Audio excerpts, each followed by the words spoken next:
जय हिंद। स्वागत है आप सभी का आपके अपने YouTube channel SG by science classes में। और मैं हूं दीपक। कैसे हैं आप सभी लोग? उम्मीद करते बढ़िया होंगे और आपकी पढ़ाई अच्छी खासी चल रही होगी। दोस्तों, आज के इस वीडियो हम देखने वाले हैं बायोलॉजी। किस विषय का देखने वाले हैं? बायोलॉजी का। और 2017 में जितने प्रश्न पूछे गए थे उन सही प्रश्नों का। बायोलॉजी को हिंदी में कहते हैं जीव विज्ञान कहते हैं। क्या कहते हैं? जीव विज्ञान कहते हैं। और इससे पहले हम लोग देखे हैं 2016 का देखे थे और 2015 का। अगर आपने नहीं देखा है 2015 और 16 का तो चैनल पे जाके देख लीजिए, क्योंकि वो आपके लिए महत्वपूर्ण है। ठीक है, उम्मीद करते हैं आप सब लोग देख लीजिएगा और दोस्तों को भी शेयर कर दीजिएगा। तो चलिए शुरू करते हैं हम लोग आज के वीडियो को। और आज का जो वीडियो हम लोग वीडियो में देखने वाले वो है 2017 का। कब का देखने वाले? क्वेश्चन 2017 में जितने भी क्वेश्चन पूछे गए उन सभी प्रश्नों का देखने वाले हैं। ठीक है, चलिए क्लियर है। चलिए देखिए प्रश्न क्या कहता है 2017 का। सबसे पहला प्रश्न, सबसे पहला प्रश्न आपके सामने है और जवाब दीजिए। जी, पूछता है इस क्वेश्चन क्या पूछता है, सो ध्यान दीजिएगा। कहता है जूम कर देना। पहला प्रश्न कह रहा है कि निम्न में से कौन द्विगुणित संरचना है? निम्न में से कौन द्विगुणित संरचना है? अंडाणु, भ्रूणपोष, युग्मनज, डी है इनमें सभी। देखिए निम्न में से आपसे ये पूछ रहा है कि एक द्विगुणित संरचना है, तो आपको पता है कि द्विगुणित संरचना जो है वो है युग्मनज है। कौन है द्विगुणित संरचना? युग्मनज है। इसलिए इसका आंसर क्या हो गया? सी हो गया, युग्मनज हो गया। ठीक है, चलिए आगे चलते हैं और अगला प्रश्न देखिएगा 2 नंबर। जी, 2 नंबर प्रश्न देखिए, कहता है कि ओंकोजीन इनमें से किसके लिए उत्तरदायी है? ओंकोजीन जो है ना किसके लिए उत्तरदायी है? कैंसर के लिए, एड्स के लिए, क्षय रोग, और डी है पोलियो। डी क्या है? पोलियो। तो देखिए ओंकोजीन जो है उत्तरदायी वो कैंसर के लिए। किसके उत्तरदायी है? कैंसर के लिए। इसका आंसर क्या हो गया? कैंसर हो गया। ठीक है, चलिए आगे चलता है। इनमें से कौन पौधा जलोदभिद है? सिंघारा, सिंघारा, नागफनी, शीशम, एंकेसिया। देखिए जलोदभिद जो है वो है आपका सिंघारा है, इसलिए सिंघारा है, इसलिए इसका आंसर क्या हो गया? ए हो गया। चलिए 4 नंबर देखिए क्या कहता है। कहता है शरीर के बाहर होने वाले निषेचन को क्या कहते हैं?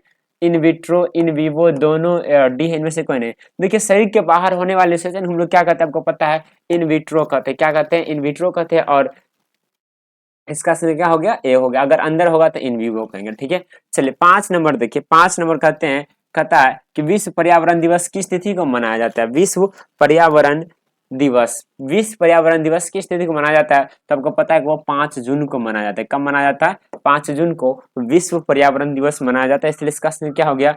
ए हो गया, 5 जून।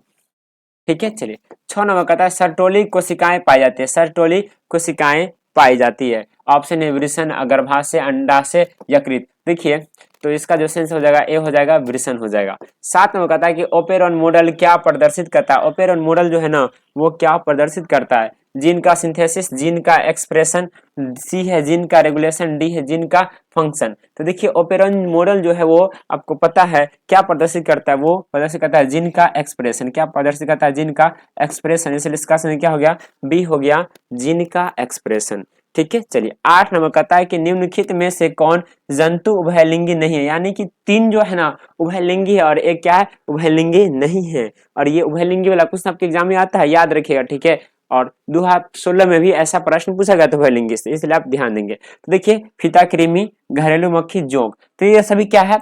आपका उभयलिंगी है। लेकिन उभयलिंगी कौन नहीं है? केचुआ जो है आपका उभयलिंगी नहीं है। इसलिए इसका आंसर क्या हो गया? बी हो जाएगा, केचुआ हो जाएगा। क्या हो जाएगा? बी आंसर हो जाएगा, केचुआ। ठीक है, चलिए आगे चलते हैं और अगला प्रश्न देखिएगा क्या कहता है। चलिए 9 नंबर प्रश्न देखिए, कहता है कि इनमें से कौन सा नाइट्रोजिनस बेस डीएनए में नहीं होता है? थायमिन, यूरासिल, गुआनिन, डी है साइटोसिन। डी क्या है? साइटोसिन। तो इसका जो सेंस हो जाएगा ए हो जाएगा, थायमिन हो जाएगा। क्या हो जाएगा? इसका सेंस हो जाएगा ए, थायमिन। 10 नंबर कहता है कि रेड डाटा बुक में सम्मिलित है विलुप्त हो रहे पौधों की सूची, दुर्लभ पौधों की सूची, डी है आपत्तिग्रस्त पौधों की सूची, इनमें से सभी। डी क्या है? इनमें से सभी। तो जो देखिए रेड डाटा बुक है ना उसमें विलुप्त हो रहे पौधों की सूची भी है, दुर्लभ पौधों की सूची भी है और आपत्तिग्रस्त पौधों प्रणाली की सूची भी होती है। इसलिए इसका क्या हो जाएगा? डी हो जाएगा, इनमें से सभी हो जाएगा। क्या हो जाएगा? इसका हो जाएगा डी, इनमें सभी। 11 कहता है कि पुष्पासन खाया जाता है, पुष्पासन खाया जाता है, यानी कि पुष्पासन किसका खाया जाता है? ऑप्शन है शरीफा का, सेब का, नारंगी का, डी है इनमें से सभी। तो देखिए पुष्पासन जो खाया जाता है आपको पता है वो सेब का खाया जाता है। किसका खाया जाता है? सेब का। इसलिए इसका आंसर क्या हो जाएगा? बी हो जाएगा, सेब हो जाएगा। चलिए 12 देखिए कहता है डीएनए इनमें से किसका आनुवंशिक पदार्थ है? डीएनए जो है ना वो किसका आनुवंशिक पदार्थ है ये आपसे पूछ रहा है। टीएमवी का, बैक्टीरियोफेज का, दोनों का, डी है किसी का नहीं। देखिए डीएनए जो है आनुवंशिक पदार्थ जो है वो है, आपको पता है किसका है? टीएमवी का भी है, बैक्टीरियोफेज का, इसलिए इसका क्या हो जाएगा? सी हो जाएगा, दोनों का हो जाएगा। चलिए 13 कहता है कि जनसंख्या अधिक होने से क्या होता है? आय में कमी, जमीन में कमी, खनिज पदार्थ की कमी, डी है इनमें से सभी। देखिए अगर जनसंख्या अधिक हो जाए क्या हो जाएगा? जनसंख्या अगर अधिक हो गया तो आय में तो कमी होगी यानी कि बेरोजगारी का आलम भी आएगा। उसके बाद जमीन की भी कमी होगी आवास के रहने के लिए। उसके बाद खनिज पदार्थ की भी कमी होगी, यानी इसका संख्या क्या हो जाएगा? डी हो जाएगा, इनमें से सभी हो जाएगा। क्या हो जाएगा? डी हो जाएगा, इनमें से सभी हो गया। ठीक है चलिए आगे चलते हैं और अगला देखिएगा। फिर बाद क्या आएगा? 14 कह रहा है कि एक्रोसोम इनमें किसका समभाग है? एक्रोसोम जो है ना वो किसका समभाग है? मानव शुक्राणु के सिर का, मानव शुक्राणु के मध्य भाग का, सी है प्रारंभिक डिम्बाणु जनकोशिका का, और डी है ब्लास्टोसिस्ट का। तो देखिए इसका जो सही आंसर हो जाएगा वो हो जाएगा ए हो जाएगा, मानव शुक्राणु के सिर का, मानव शुक्राणु के सिर का। 15 कहता है कि इनमें से कौन जीवाणु जनित रोग है? इनमें से कौन जीवाणु जनित रोग है? कुष्ठ रोग, क्षय रोग, हैजा, डी है इनमें सभी। तो देखिए जीवाणु जनित रोग जो है ना वो सभी है, इसलिए इसका क्या हो जाएगा? डी हो जाएगा, इनमें से सभी हो जाएगा जी। देखिए 16 कहता है कि मनुष्य यानी कि पुरुष में गुणसूत्र की संख्या है। मनुष्य और किसने पूछ रहा है? पुरुष में, महिला में नहीं, पुरुष में पूछ रहा है। उसमें गुणसूत्र की संख्या आपसे पूछ रहा है। ठीक है जी। देखिए ऑप्शन है 44 प्लस एक्स एक्स, बी है 44 प्लस एक्स वाई, सी है 46 प्लस एक्स वाई, और डी है 46 प्लस एक्स वाई। देखिए आपको पता है कि गुणसूत्र कितने पाए जाते हैं? 23 जोड़े पाए जाते हैं, और वो 23वां जोड़ा जो होता है ना भिन्न होता है, और वो किसमें पाया जाता है? पुरुष में पाया जाता है। किसमें पाया जाता है? भिन्न वाला पुरुष में पाया जाता है, यानी कि 44 प्लस एक्स वाई हो जाएगा। और ये एक्स और वाई इसी से क्या होती है? लिंग निर्धारण होती है अंतिम 23वां जोड़ा से ही। ठीक है। कथा 17 कि एसिटाबुलेरिया निम्न में से क्या है? जीवाणु, शैवाल, प्रोटोजोआ, डी है एकल कोश का प्रोटीन। डी क्या है? एकल कोश का प्रोटीन। तो देखिए इसका जो सेंस हो जाएगा बी हो जाएगा, शैवाल हो जाएगा। क्या हो जाएगा? बी शैवाल हो गया। 18 कहता है कि अनून मिल्य परागन वाले पौधों में निश्चित रूप से होता है स्वपरागन, पर परागन, दोनों, डी है इनमें से सभी। डी क्या है? इनमें से सभी। तो इसका जो सेंस हो जाएगा ए हो जाएगा, स्वपरागन हो जाएगा। क्या हो जाएगा? ए हो जाएगा स्वपरागन। 19 कहता है कि पारिस्थितिक तंत्र के आहार श्रृंखला में ऊर्जा का प्रवाह होता है एक दिशीय, द्विदिशीय, बहुदिशीय, डी है इनमें से कोई नहीं। डी क्या है? इनमें से कोई नहीं। तो इसका सेंस हो जाएगा ए हो जाएगा, एक दिशीय हो जाएगा। क्या हो जाएगा? ए हो जाएगा, एक दिशीय। 20 कहता है कि इनमें से कौन सा रक्त समूह सार्वभौमिक रक्तदाता कहलाता है? इनमें से कौन सा रक्त समूह जो है ना वो सार्वभौमिक रक्तदाता कहलाता है? तो देखिए इसका जो सेंस हो जाएगा डी हो जाएगा, 0 हो जाएगा। क्या हो जाएगा? ओ हो जाएगा, सॉरी ओ जो है सार्वभौमिक रक्तदाता कहलाता है। ठीक है चलिए आगे आए कहता है 21 जी। देखिए 21 नंबर प्रश्न आपके सामने है। कहता है कि इसकी एक संकरण क्रॉस का फिनोटिपिक अनुपात क्या है? 1:2:1, 3:1, सी है 9:3, 3:3:1, डी है इनमें से कोई नहीं। तो देखिए इसका जो सही आंसर हो जाएगा वो हो जाएगा बी हो जाएगा, 3:1। क्या हो जाएगा? 3:1 आंसर हो जाएगा। ठीक है चलिए 21 तक हो चुका। 22 नंबर देखिए। 22 कराए कि गेंडा अभ्यारण्य किस राज्य में अवस्थित है? गेंडा अभ्यारण्य जो है ना वो आपसे पूछ रहा है किस राज्य में अवस्थित है? तो वो है असम में। किस में है? अभ्यारण्य, गेंडा अभ्यारण्य जो है वो असम में है। कहाँ है? असम में है। ठीक है चलिए आगे कहता है इसके डीएनए से एमआरएनए, स्मॉल एमआरएनए बनाने की क्रिया को क्या कहते हैं?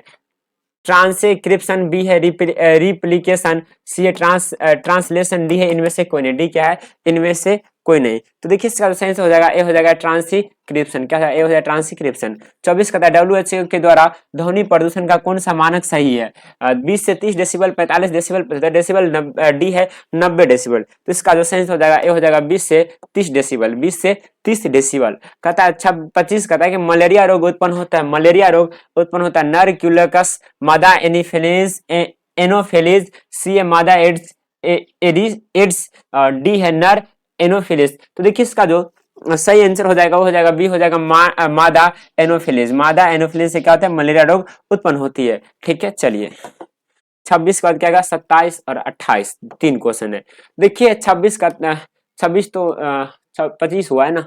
26 का है, किस गैर फली पौधों के जड़ पिंड में जैविक खाद मौजूद है?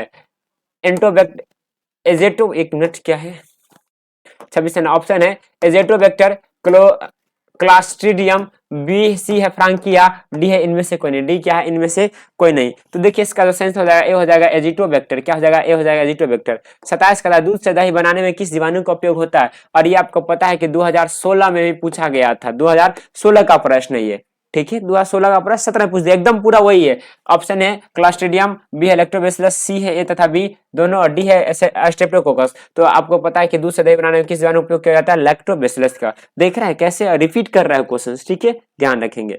चलिए 28 नंबर प्रश्न देखिए, कहता है कि अर्जित गुणों के वंशागति का सिद्धांत किनके द्वारा किया गया? डार्विन, लेमार्क, डी डेवेरिस, डी है हैकल। डी क्या है, हैकल है। तो इसका सेंस हो जाएगा ए हो जाएगा डार्विन हो जाएगा। क्या हो जाएगा, ए डार्विन हो जाएगा। इस तरह आपका 2017 भी क्या हो जाती है, समाप्त हो जाती है। और आप लोग अच्छे से इसे देख लीजिए इस वीडियो को, और जो प्रश्न आपको नहीं आता हो उसे आप नोट डाउन कर लेंगे। तो मिलते हैं अगले वीडियो में, आज के रख देना ही। जय हिंद, जय भारत।